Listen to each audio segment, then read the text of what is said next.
Hello guys, I am going to make onion flakes. Guys, onion flakes ang gagawin ko for today's video. Okay guys? Turo ako kayo kung paano maggawa ng onion flakes na masarap at crunchy. Ayan na ang aking onions. Binabad ko yan ng asin na may tubig. Tapos ngayon, sasalaan na natin para iprito na natin. Guys, I'm frying my onions. There it is. Crunchy onions. Ito guys, nilagyan ko yan ng rice flour, 2 tablespoons. Second batch.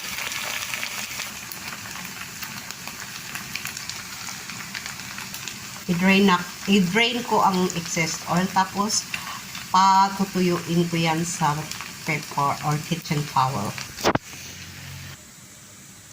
Ayan na guys ang aking onion flakes. Ready na yan para sa aking suto. Sa aking turmeric chicken soup. Thank you for watching.